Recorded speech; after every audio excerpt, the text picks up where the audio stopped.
सबसे बड़ी मुश्किल आती तब है जब आप उनके सामने होते हो जो आपको पूरी तरह जानते हैं, और ये संकट मेरे सामने है। अपनों के बीच में बोलना ये मेरा कद नहीं है। मुझे यहाँ बहुत कुछ सीखने को मिला है, तो मेरा वक्तव्य अनौपचारिक रहेगा। विधानसभा के अध्यक्ष श्री वासुदेव देवनानी जी, आपसे मेरा पुराना परिचय है। राजनीतिक अखाड़े में इन्होंने जितना मेरा विरोध अजमेर में किया, सार्थक रूप से किया, सदैव मुझे याद रहेगा और हमारे संबंध बिल्कुल ठीक रहेंगे। मैं कह सकता हूँ वासुदेव कुटुंबकम जो हमारी सांस्कृतिक विरासत है, हजारों साल की, दुनिया उसको पहचान चुकी है, उसका लोहा मान चुकी है, और G20 में सबने देखा है, आप उसके प्रतीक हैं। मर्यादित होकर कटाक्षपूर्ण तरीके से विरोध करना कोई आपसे सीखे। राजस्थान प्रदेश भौगोलिक दृष्टि से सबसे बड़ा है, सांस्कृतिक दृष्टि से हम अव्वल दर्जे के हैं। उस प्रांत का मुख्यमंत्री होना बहुत बड़े सौभाग्य की बात है।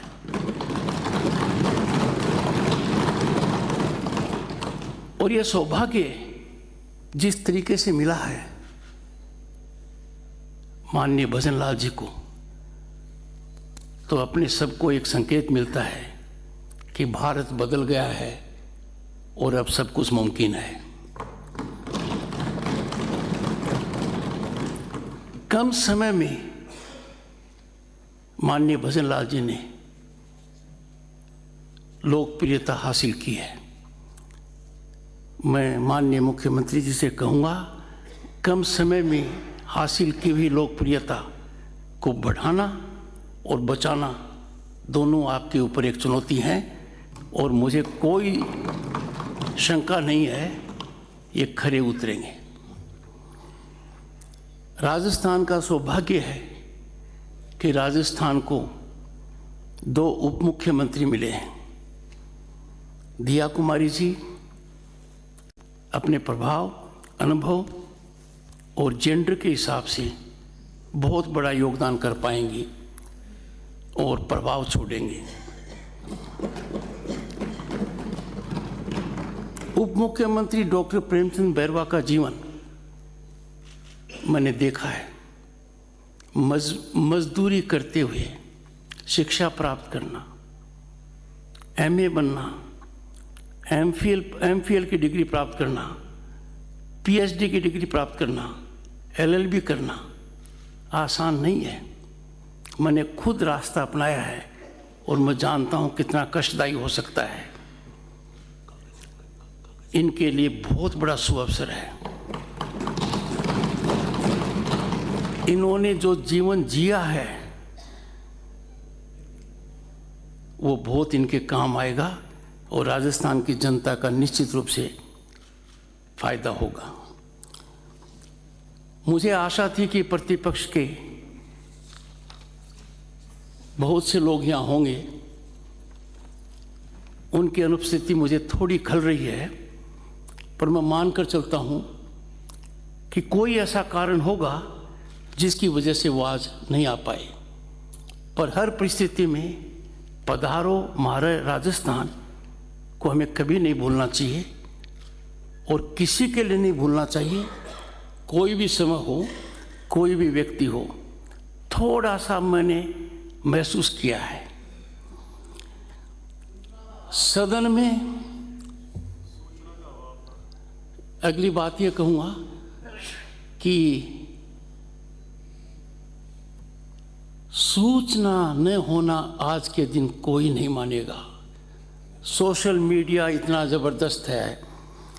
मैं प्रतिपक्ष के हर सदस्य को मेरा प्रणाम करता हूं। और ये वो वर्ग है जो विधानसभा के लिए रीढ़ की हड्डी का काम करेगा। उपराष्ट्रपति की वजह से मैं लोकसभा का स्पीकर नहीं हूं, राज्यसभा का हूं। पर राजस्थान का परम सौभाग्य है कि ओम बिरला जी वहाँ हैं। हम दोनों में विचार मंथन होता रहता है। उनसे मैंने ज्ञान प्राप्त किया और एक ही बात कही, जब कुर्सी पर बैठो तो सबसे पहले बाईं तरफ देखो। मैंने कहा क्यों? उन्होंने कहा भगवान ने शरीर का निर्माण किया है और दिल बाईं तरफ होता है, सत्ता पक्ष दाहिनी तरफ होता है। मैंने सदैव इसका पालन किया है। जब थोड़ी सी बात कही गई तो मैं ये कह दूं कि सदन में हल्का फुल्का आचरण होना चाहिए, मजाक होनी चाहिए, हास्य होना चाहिए, सटायर होना चाहिए, इंटेलेक्ट होना चाहिए। जब ये बात मैंने राज्यसभा में कही तो माननीय खड़गे जी ने कहा मोहब्बत हमसे और शादी उनसे, ये खड़गे जी ने कहा। जब दोबारा मैंने खड़गे जी को कहा कि आप तो मेरे दिल में हो, उन्होंने कहा कैसा विरोधाभास है, आप सदैव कहते रहते हो कि आपके दिल में तो डॉक्टर सुदेश धनखड़ है, तो हम कहाँ रह सकते हैं। प्रतिभा की कोई कमी नहीं है, पक्ष हो या विपक्ष हो। दोनों तरफ पूर्व मुख्यमंत्री होंगे, अनुभवी नेता होंगे, पर सदन एक परिवार की तरह चलेगा तो राज्य का बहुत बड़ा भला होगा। सत्ता पक्ष को हमेशा यह ध्यान रखना पड़ेगा कि सामने वाला विरोधी नहीं है, सामने वाला जो बात कहता है वो जनहित की है। और ऐसा संकेत मुझे माननीय मुख्यमंत्री जी के भाषण में अभी मिला है। अध्यक्ष महोदय ने आचरण के बारे में बहुत कुछ कहा है, तो जो बातें मैं कहना चाहता था वो आप दोनों कह चुके हैं। तो मैंने सोचा मुझे बीच का रास्ता अपनाना चाहिए। मैं जहां भी जाता हूं खास तौर से एक बात का ध्यान रखता हूं कि कोई राज्यसभा का सदस्य हो तो उसको नज़रअंदाज नहीं करना चाहिए, वरना मुझे काफ़ी पीड़ा का सामना पड़ सकता है। घनश्याम तिवारी जी आपके अनुभवी सदस्य रह चुके हैं, मंत्री रह चुके हैं और कम समय में राज्यसभा में बहुत बड़ी छाप छोड़ी है। उनकी उपस्थिति को लोकसभा से डॉक्टर सतपाल सिंह जी के उद्बोधन का आपको फायदा मिलेगा। चूरू के सांसद श्री राहुल कसवां जी भी यहाँ उपस्थित हैं। I recognise his presence also. पर जब मैं दोनों तरफ देखता हूँ और जब आंख मिलाता हूँ, सीधा हम साथ थे, हम साथ साथ हैं। मेरा आशय भाटी जी से भी है। जब इधर देखता हूं तो डॉक्टर किरोड़ी मीना जी कुछ समय पहले हमारे सदस्य थे राज्यसभा में, मेरे कक्ष में आए, बोले मैं इस्तीफा देना चाहता हूं। मैंने इस्तीफा स्वीकार कर लिया। बोले सदन में कुछ बोलना चाहूँगा। मैं कुछ नहीं बोला। ये सदन में गए, सभापति महोदय, मैंने कहा माननीय किरोड़ी मीना जी, मैंने सदस्य नहीं कहा, आप इस सभा के अंग नहीं हैं, आप यहाँ आप कुछ नहीं बोल सकते, इनको झटका लगा होगा। पर मैंने नियमों का पालन किया। ये देवनानी जी आपके सामने यहाँ करेंगे। इस मौके पर मैं डॉक्टर सीपी जोशी जी का अभिनंदन करना चाहूँगा। वो साधुवाद के पात्र हैं। अध्यक्ष रहते हुए उन्होंने राजनीति से ऊपर उठकर इस सदन में कार्यक्रम आयोजित किए। पश्चिम बंगाल के राज्यपाल की हैसियत से उन्होंने मुझे यहाँ बुलाया। फर्क सिर्फ इतना था, तब उपस्थिति ज़्यादा प्रभावी थी। उपराष्ट्रपति की हैसियत से भी उन्होंने मुझे बुलाया और अंतर्राष्ट्रीय स्तर का जब कार्यक्रम हुआ तो उदयपुर में मुझे बुलाया उन्होंने। मैंने हर बार उनको एक ही बात कही, विधानसभा का अध्यक्ष किसी दल से जुड़ा हुआ नहीं है।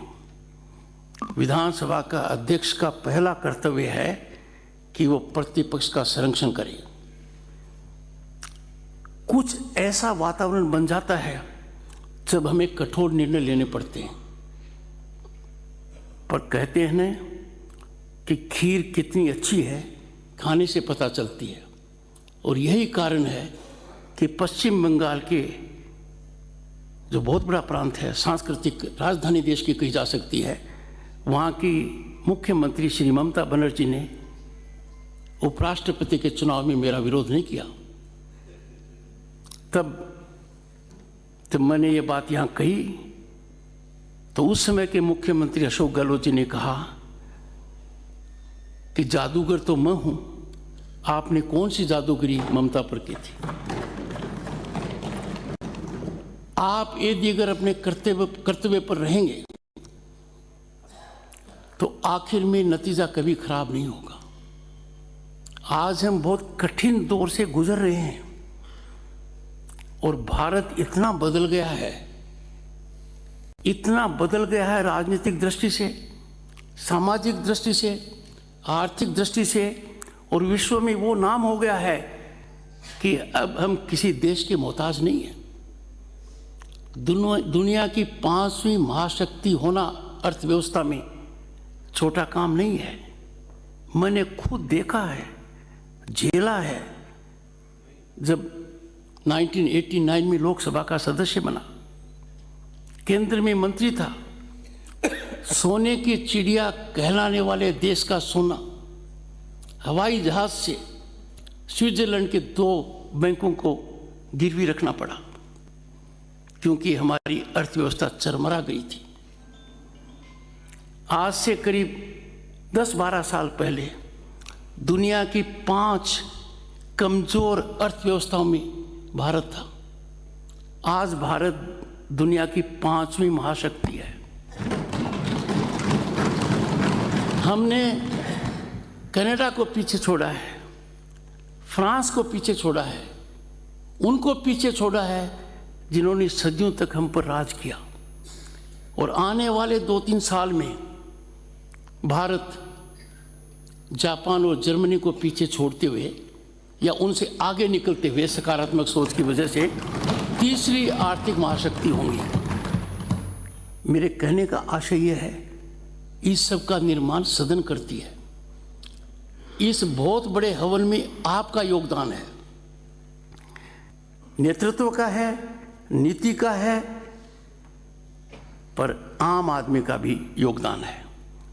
आपके सामने चुनौती ज़्यादा है क्योंकि जिस गति से भारत आगे बढ़ रहा है, दुनिया अचंभित है। दुनिया सोच नहीं पाई कि क्या भारत कभी ये हो सकता था। हमने जब लोकसभा में थे, केंद्र में मंत्री थे, कभी कल्पना नहीं की, कभी सोचा नहीं कि भारत का इंफ्रास्ट्रक्चर, टेक्नोलॉजिकल डेवलपमेंट, विकास इस स्तर का होगा। ये हर भारतीय के खून और पसीने का नतीजा है, नीतियाँ और समर्पण की भावना से है।